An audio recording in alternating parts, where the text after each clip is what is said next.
Assalamualaikum warahmatullahi wabarakatuh. Nama saya Anur Mutiatul Khamsah, NPM 19 14 18 10 12. Di sini saya mahasiswa Universitas Lampung, Fakultas Pertanian, jurusan Ilmu Tanah, angkatan 2019. Di sini saya akan mempresentasikan materi saya yang berjudul erosi tanah. Pengertian erosi.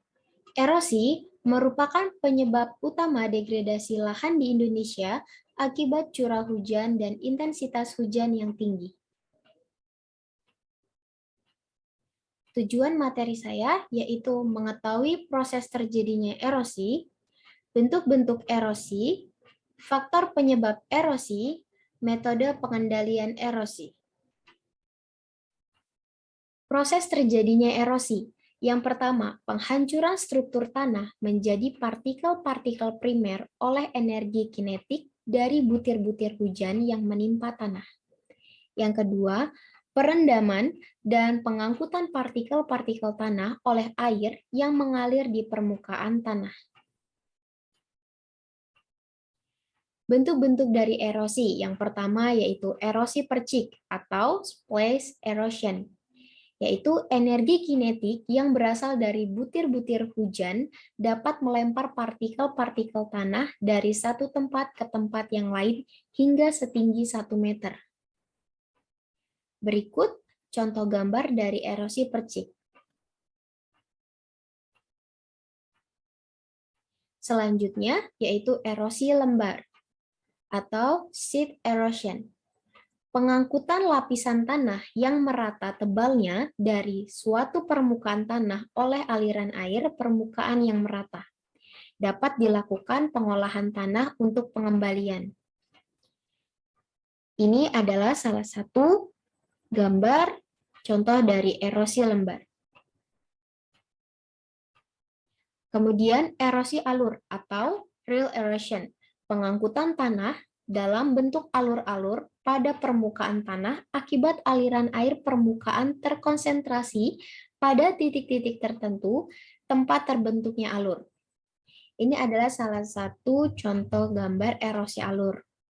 Yang erosi ini tidak dapat dilakukan pengolahan tanah atau pengembalian. Kemudian erosi parit atau gully erosion. Proses terjadinya sama seperti erosi alur, tetapi alur yang terbentuk lebih dalam 30 cm dan lebarnya yaitu 40 cm, berbentuk parit U atau V. Ini salah satu contoh erosi parit. Kemudian erosi tebing sungai, yaitu pengikisan tebing sungai oleh air aliran permukaan di atas tebing atau oleh terjangan aliran air sungai yang kuat pada belokan sungai. Yang di sebelah kiri adalah salah satu contoh dari erosi tebing sungai. Yang terakhir yaitu longsor atau landslide. Runtuhnya suatu volume lapisan tanah dengan cara meluncur dari tempat yang tinggi ke tempat yang rendah. Nah, ini adalah contoh gambar dari longsor atau landslide. Kemudian faktor penyebab erosi. Nah, di sini salah satu faktornya yaitu curah hujan atau climate. Hujan merupakan salah satu faktor yang mengakibatkan terjadinya erosi. Intensitas turunnya hujan menggambarkan jumlah dan volume curah hujan per satuan waktu. Apabila curah hujan tergolong tinggi, maka akan mempercepat terjadinya erosi. Yang kedua yaitu topografi.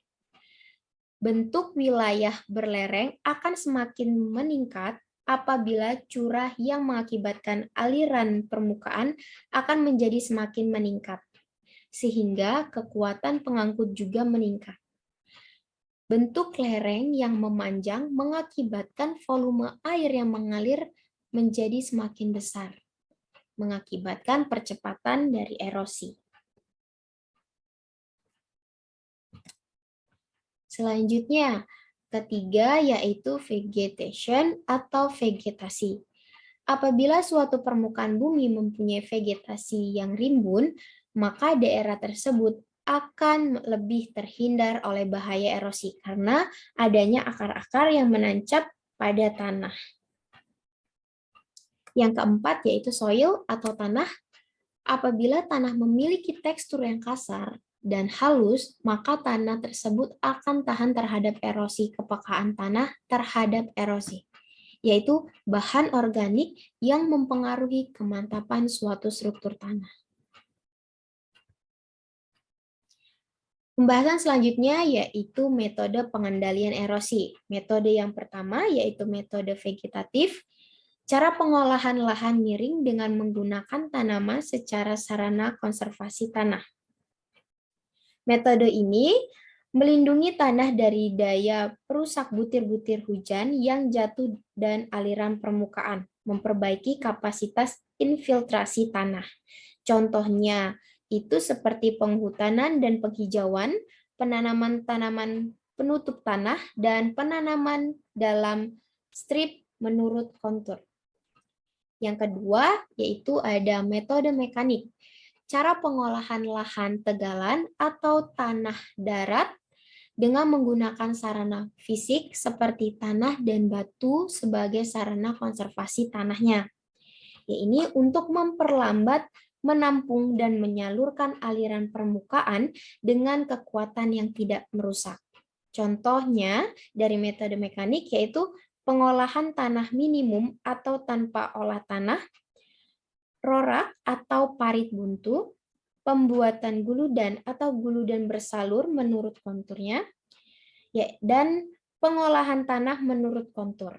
Ada juga pembuatan teras, perbaikan drainase, dan irigasi.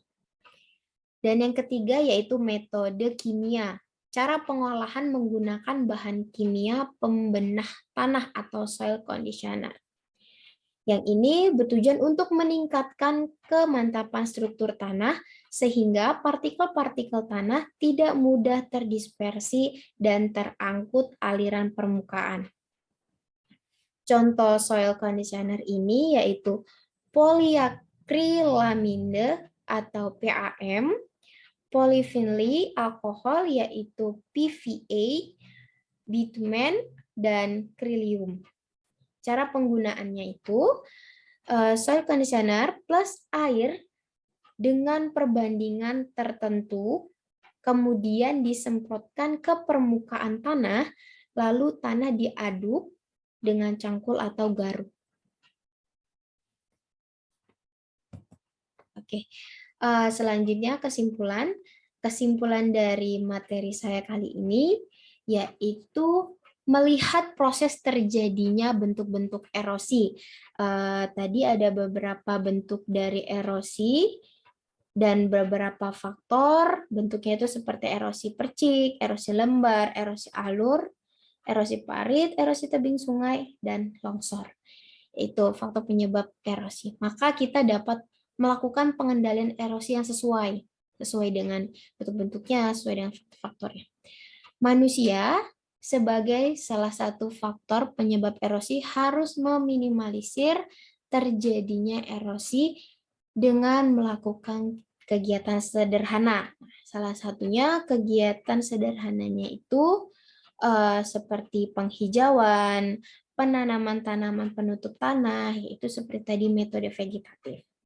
Terus di metode mekanik itu ada pengolahan tanah minimum atau tanpa olah tanah, itu seperti sawah.